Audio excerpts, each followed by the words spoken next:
Muy buenas, bienvenidos a un tema más de la serie que hemos titulado La Verdad Presente. Estamos estudiando el libro de Daniel y hoy nos corresponde el capítulo número 4. Como les mencioné anteriormente, no todos los capítulos del libro de Daniel son proféticos, pero en muchos de los capítulos que no son proféticos hay lecciones muy importantes para nosotros, algunas relativas a los acontecimientos finales y otros simplemente en cuanto a nuestra experiencia cristiana. Esto es particularmente cierto acerca del capítulo número 4. En relación a nuestra experiencia cristiana, vamos a compartir un poquito de eso, pero antes de hacerlo vamos a pedir en oración que el Señor nos ayude. Querido Padre Amor, queremos agradecerte por el cuidado que tienes de cada uno de nosotros, porque nos has amado con un amor eterno, porque nos buscas y quieres nuestra salvación.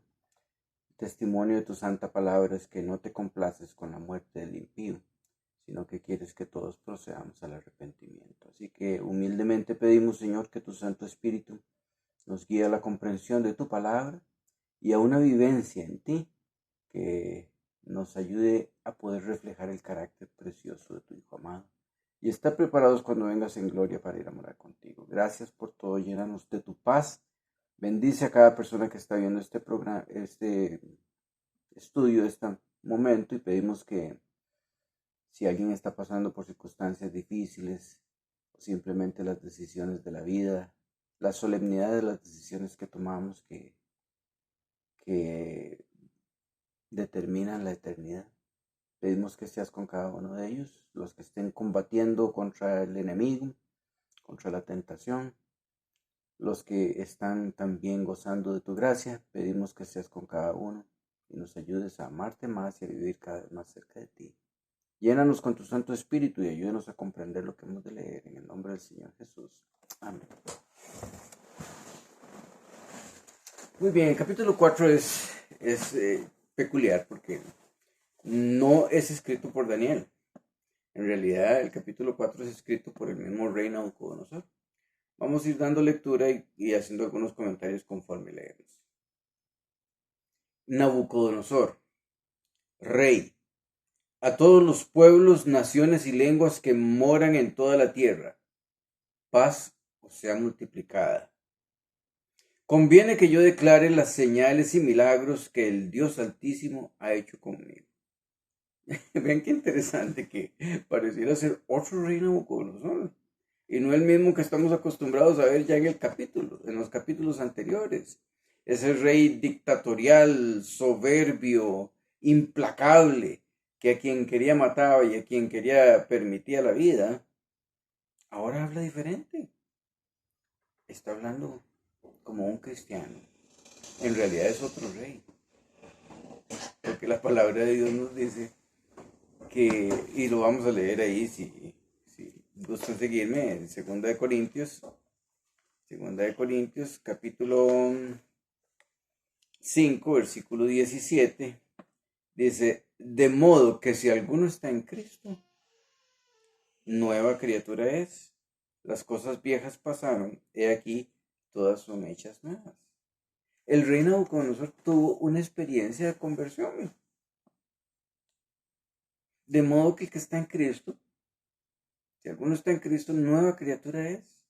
Las cosas viejas pasaron y aquí todas son hechas nuevas. En el Señor Jesús nosotros podemos empezar una página nueva. Puede ser que haya muchas cosas de las que nos avergonzamos hoy de que hayamos hecho en el pasado. Puede ser que hayamos cedido a la tentación vez tras vez y que pensemos que para nosotros ya no hay esperanza. Puede ser que nos sintamos perdidos, pero si ese es el caso, el Señor Jesús vino a buscar y a salvar lo que se había perdido.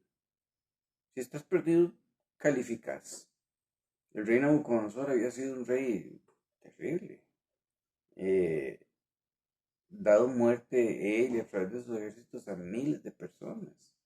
Era implacable en sus decisiones. Y sin embargo, se convirtió. No debemos pensar nosotros que una persona es demasiado difícil para que venga a Cristo. El Señor Jesús murió por todos nosotros. Y algunas veces aquellos que pensamos que son menos promisorios, van a venir a Cristo y van a convertirse en instrumentos útiles en sus manos para ayudar a otros y rescatar a otros de las garras del maligno. De todas maneras, aquí el rey Nabucodonosor tuvo una experiencia de conversión. Dice, de modo que si alguno está en Cristo, nueva criatura es. Dice lo que acabamos de leer ahí en 1 Corintios, ¿verdad? Entonces, podemos ver aquí que ahora él habla distinto, alabando y glorificando a Dios. Cuando nace un cristiano, y me refiero al nuevo nacimiento del agua y del espíritu, como lo hemos visto cuando comentamos el nuevo nacimiento, ¿verdad? Cuando nace un cristiano, nace un misionero. Porque si has recibido paz, si has recibido perdón, si has visto algo del amor de Dios, si has entregado tu vida al Señor Jesús y has recibido esa misericordia de Dios, no te la puedes dejar para vos solo. Tenés que compartirla. En la Biblia se cuenta la historia de la ciudad de Jerusalén estaba rodeada de ejércitos y estaban ya muriéndose de hambre. Había unos leprosos que dijeron, bueno, vamos al campamento enemigo a ver si nos dan algo a comer. Si nos matan, pues que nos maten. Y si nos dan algo, pues es ganancia. Cuando llegaron ahí al campamento, encontraron que habían salido huyendo todos. Dios había puesto un temor sobre los ejércitos enemigos. Y habían dejado ahí todos, sus carpas con sus enseres, sus joyas, su comida, todo lo que tenían ahí. Habían salido despavoridos. Y ellos empezaron todos los leprosos a juntar cosas, a amontonar tesoros para sí.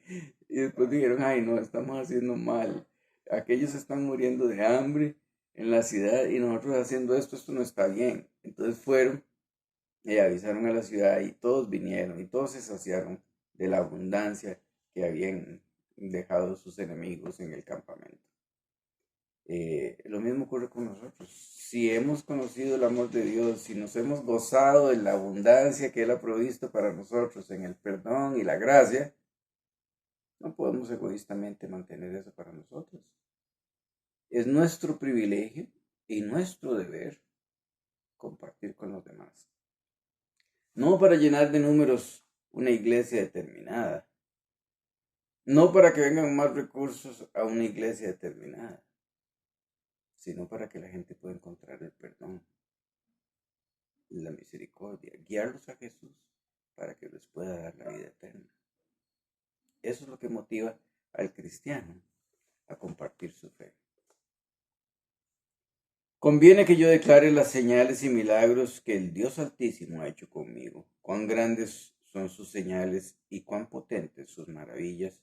Su reino sempiterno y su señorío de generación en generación. ¿Se acuerdan que le había hecho una estatua de oro toda para que representar que Babilonia iba a durar para siempre?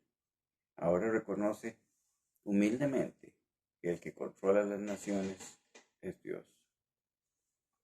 Yo, Nabucodonosor, estaba tranquilo en mi casa y floreciente en mi palacio. Y vi un sueño que me espantó, y tendido en cama, las imaginaciones y visiones de mi cabeza me turbaron. Por esto mandé que viniesen delante de mí todos los sabios de Babilonia para que me mostrasen la interpretación del sueño. De nuevo, en vez de llamar a Daniel, que era el único que le había podido ayudar con esto antes, llama otra vez a todos los magos. Él está contando aquí qué fue lo que ocurrió. Dice, y vinieron los magos, astrólogos, caldeos y adivinos, y les dije el sueño, pero no me pudieron mostrar su interpretación. Si recuerdan cuando estudiamos el capítulo 2, al Nabucodonosor había tenido un sueño profético y se le había olvidado tanto el sueño como la interpretación, por supuesto. No conocía la interpretación. Y los magos y astrólogos le decían, díganos el sueño, y nosotros le decimos la interpretación. Pues ahora él tiene un sueño, se acuerda del sueño, les dice el sueño, y aún así los pretendidos magos y astrólogos no le pueden decir qué significa. Dice, versículo 8, hasta que entró delante de mí Daniel, cuyo nombre es Belsasar, como el nombre de mi Dios, porque él le había cambiado los nombres a Daniel y sus compañeros por nombres paganos. Dice, y en quien mora el espíritu de los dioses santos. Conté delante de él el sueño diciendo, Belsasar, jefe de los magos, ya que he entendido que hay en ti espíritu de los dioses santos y que ningún misterio se te esconde, declárame las visiones de mi sueño que he visto y su interpretación. Estas fueron las visiones de mi cabeza mientras estaba yo en cama. Me parecía ver en medio de la tierra un árbol cuya altura era muy grande. Quería mencionar también aquí en cuanto a la conversión.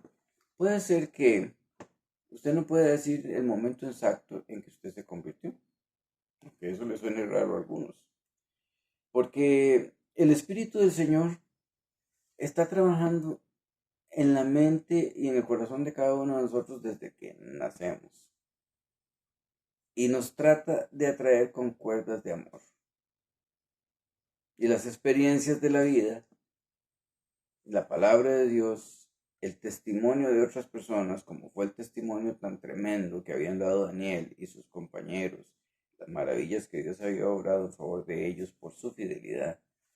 Todas estas cosas van obrando en la mente y en el corazón del individuo, hasta que en un momento, a veces se dan cuenta del momento exacto o no, pero llegan a entregar su vida al Señor. Y el Señor hace esa obra, confiesan sus pecados y el Señor los perdona. Y después toman la decisión de nacer del agua y del Espíritu por medio del bautismo, como lo hemos estudiado anteriormente. Pero dice el Señor Jesús en su conversación a Nicodemo que es como el viento, que todo aquel que es nacido del Espíritu es como el viento, porque el viento sopla, pero nosotros no sabemos de dónde viene ni a dónde va, salvo que traiga polvo o que mueva las hojas o que sintamos el viento. Solo así, o que tengamos una veleta, podemos determinar de dónde viene y a dónde va el viento, porque es invisible. O sea, aunque nosotros no vemos al Espíritu Santo, no vemos lo que está haciendo en nosotros, pero va ciertamente obrando en nuestra mente y en nuestro corazón y podemos ver los resultados. Así como no vemos el viento, pero vemos ciertamente los resultados de él, así también podemos ver en la vida de otros y la nuestra la obra del Espíritu Santo. Puede ser que no seamos conscientes de que ha habido ese cambio o de cuán radical sea el cambio, pero otros deberían notarlo. Entonces Nabucodonosor tuvo este sueño en el que vio un gran árbol. Versículo 11. Crecía este árbol y se hacía fuerte y su copa llegaba hasta el cielo y se le alcanzaba a ver desde todos los confines de la tierra. Su follaje era hermoso y su fruto abundante, y había en él alimento para todos. Debajo de él se ponían a la sombra las bestias del campo, y en sus ramas hacían morada las aves del cielo, y se mantenía de él toda carne. Vi en las visiones de mi cabeza mientras estaba en mi cama, que he aquí un vigilante santo descendía del cielo, y clamaba fuertemente y decía así: derribad el árbol, cortar sus ramas, quitar del follaje, dispersar su fruto, váyase las bestias que están debajo de él y las aves de sus ramas. Mas la cepa de sus raíces dejaréis en la tierra, con atadura de hierro y de bronce entre la hierba del campo sea mojado y con el rocío del cielo, y con las bestias sea su parte entre las hierbas de la tierra. Su corazón de hombre sea cambiado y le sea dado corazón de bestia, y pasen sobre él 7 tiempos. En la Biblia, un tiempo es un año. Cuando es en asuntos proféticos, entonces se dice día por año. Cada día representa un año, y así son algunas de las profecías que vamos a ver más adelante. Pero aquí está refiriéndose específicamente al rey Nabucodonosor, como vamos a ver más adelante. Y no se aplica el principio de día por año. Sé que hay algunos hermanos que aplican esto y aquí no se da en esta profecía no se da profecía primero que todo, salvo que es para la vida del individuo y no se da un tiempo, si fuera profético daría un tiempo de inicio, un tiempo de finalización de esto, dónde empezar a contar. Pero nosotros no podemos coger un texto así de la nada y poner una fecha cualquiera para empezar a contar las cosas. Y hay algunos hermanos que con esto piensan que llegan a 1914 y que representa que el Señor Jesús venía en una manera incorpórea en 1914. No hay ningún fundamento bíblico para que nosotros hagamos eso. Sí hay profecías tremendas en el libro de Daniel y nosotros las vamos a ir estudiando, pero se nos da un principio, un punto de partida y se nos dice de qué se trata la profecía. Entonces, pero en el capítulo 4 está hablando específicamente acerca de la experiencia del rey Nabucodonosor y sobre él iban a pasar 7 años, como veremos aquí a continuación. Dice, versículo 17, la sentencia es por decreto de los vigilantes y por dicho de los santos la resolución, para que conozcan los vivientes que el Altísimo gobierna el reino de los hombres y que a quien él quiere lo da, y constituye sobre él al más bajo de los hombres.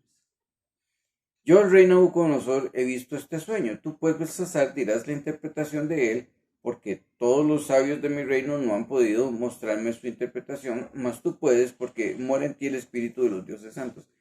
Ojalá que el testimonio nuestro sea tal que la gente esté convencida de que en nosotros mora el espíritu de Dios, como fue en el caso de Daniel. Entonces Daniel, cuyo nombre era Belsasar, quedó atónito casi 1 hora. ¿Qué pasaría si yo me quedara aquí espantado delante de ustedes, callado, en angustia, casi por 1 hora? No creo que ustedes se quedarían viendo este video si fuese así. Pero era tan impactante el sueño la interpretación del sueño de Nabucodonosor y necesitaba tanta sabiduría de parte de Dios el poder presentarla, porque recuérdense que Nabucodonosor era iracundo, ¿verdad? Lo que no le gustaba, mandaba a matar al que se lo dijera. Que Daniel, el profeta, se quedó mudo casi por 1 hora. Imagínense ustedes la tensión del rey, de los cortesanos, de Daniel mismo, casi por 1 hora sin decir nada en frente del rey. Dice, quedó atónito casi 1 hora y sus pensamientos lo turbaban. El rey habló y dijo, Belsasar, no te turben ni el sueño ni su interpretación. Belsasar respondió y dijo, Señor mío, el sueño sea para tus enemigos y su interpretación para los que más mal te quieren. Vean el tacto y la sabiduría de Daniel al presentar esta situación. Que el sueño sea para otros y su interpretación para los que te odian.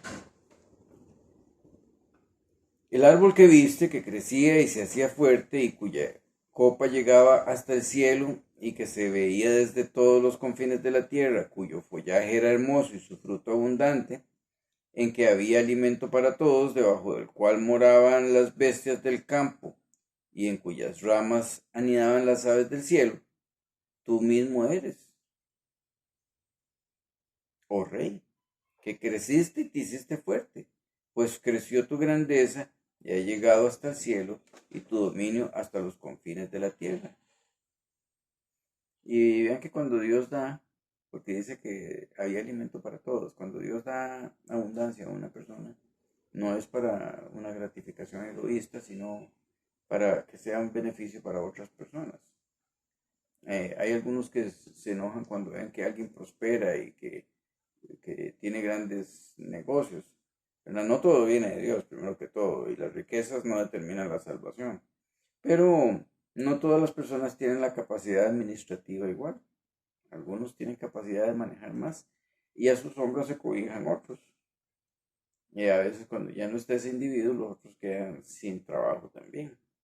Así que bueno, Dios sabe lo que hace y a quién le da qué y a quién no se lo da.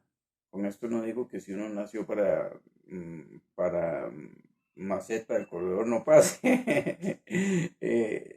Todos podemos hacer algo para mejorar nuestra condición de vida, pero no deben ser las riquezas del afán que nos controle. De todas maneras, Nabucodonosor había crecido y se había hecho tremendamente poderoso en los términos de la tierra, ¿no? Hablando. Y, y entonces ahora Daniel le dice que él era ese árbol. Y en cuanto a lo que vio el rey, un vigilante y santo que descendía del cielo y decía, cortad el árbol y destruidlo, mas la cepa de sus raíces dejaréis en la tierra, con atadura de hierro y de bronce en la hierba del campo, sea mojado con el rocío del cielo, y con las bestias del campo sea su parte, hasta que pasen sobre él 7 tiempos. Esta es la interpretación, oh rey, y la sentencia del Altísimo, que ha venido sobre mi señor el rey, que te echarán de entre los hombres, y con las bestias del campo será tu morada, y con hierba del campo te apacentarán como a los bueyes, y con el rocío del cielo serás bañado, y 7 tiempos pasarán sobre ti hasta que reconozcas que el Altísimo tiene dominio en el reino de los hombres y que lo da a quien él quiere. Y en cuanto a la orden de dejar en la tierra la cepa de las raíces del mismo árbol, significa que tu reino te quedará firme luego que reconozcas que el cielo gobierna. Por tanto, oh rey, acepta mi consejo. Daniel, como fiel siervo de Dios, le da un consejo personal al rey. Tus pecados redime con justicia y tus iniquidades haciendo misericordias para con los oprimidos, pues tal vez será esto una prolongación de tu tranquilidad. Todo esto vino sobre el rey Nabucodonosor. Acuérdense que es él dando el testimonio. Al cabo de 12 meses, paseando en el palacio real de Babilonia, habló el rey y dijo, ¿no es esta la gran Babilonia que yo edifiqué para casa real con la fuerza de mi poder y para gloria de mi majestad? ¿Cómo se llama eso? Vanagloria, ¿verdad? Altivez de espíritu, deseo de exaltación. Puede ser que tengamos que luchar con todas estas cosas. No en la medida tal vez de Nabucodonosor, pero en la vida personal de cada uno. A veces vemos como terribles, y son terribles, pecados como el adulterio, la fornicación, el asesinato, y son terribles. No hay pecado bueno.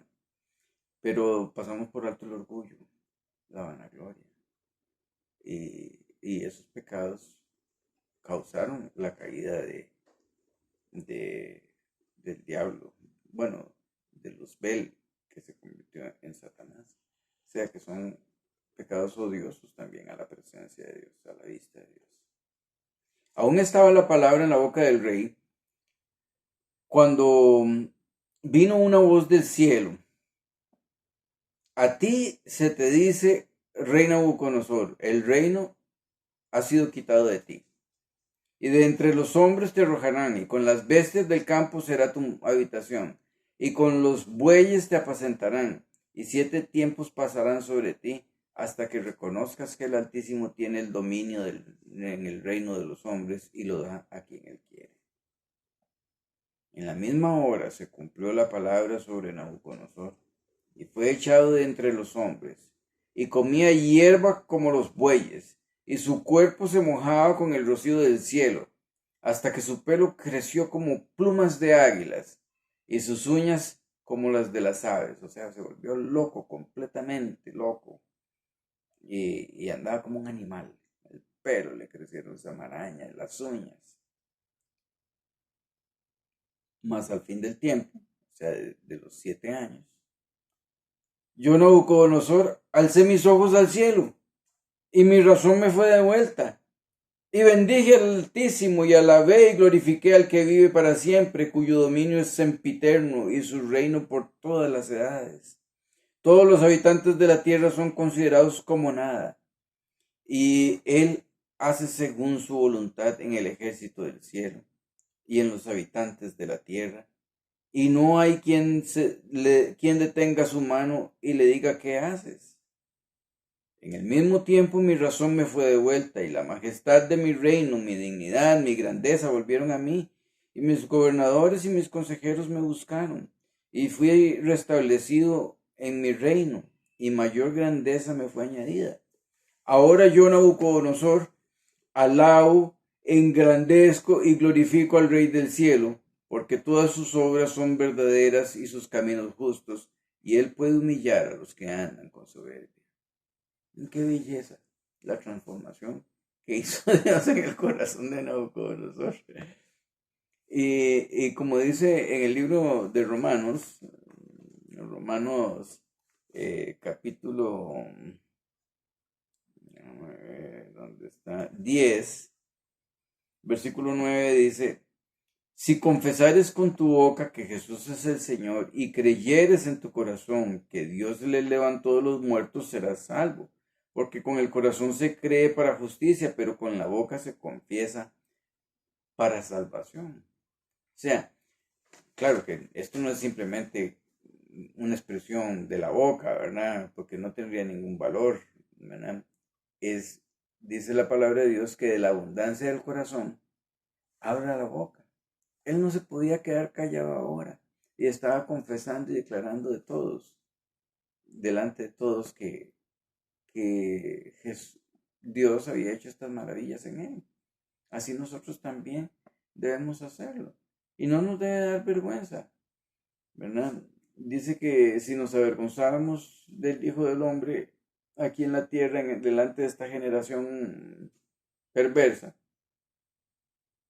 Él también se avergonzará de nosotros cuando venga en gloria. No nos debe dar vergüenza, ni debemos tener miedo de qué dirán, ¿verdad? A veces la gente tiene miedo de tomar una decisión por Cristo, por el qué dirán.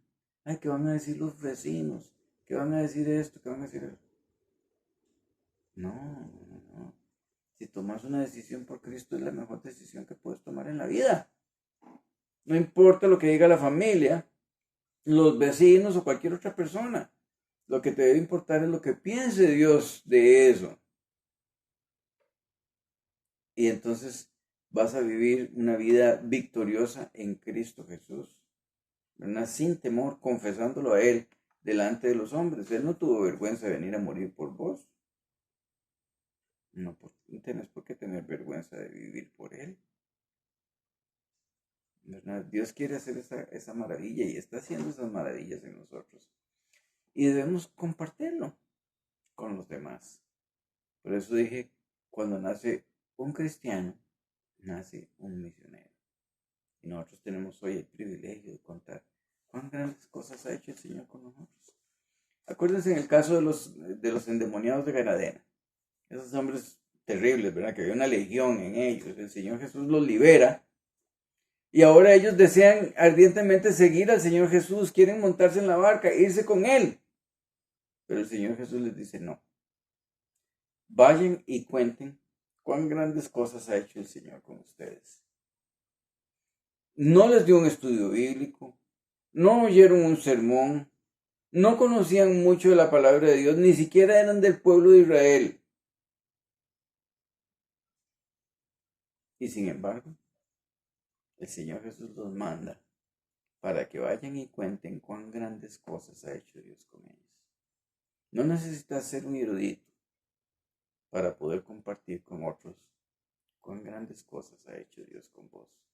¿Cómo te rescató del lodo cenagoso? ¿Cómo te levantó? ¿Cómo te ha dado la victoria? ¿Cómo te perdonó? ¿Cómo te ha llenado de paz? ¿Y cómo te ofrece la vida eterna?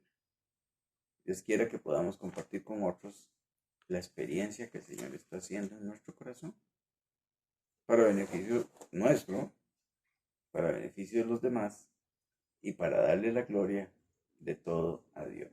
Vamos a orar. Querido Señor, una vez más queremos agradecerte por todas tus bondades, por todo lo que has hecho por nosotros. Y ayúdanos a poder con gozo compartirlo con otras personas para que ellos también puedan encontrar en ti el perdón y la vida eterna. Gracias por todo y llénanos de ti, en el nombre del Señor Jesús. Amén. Bueno, ahí nos veremos en la próxima.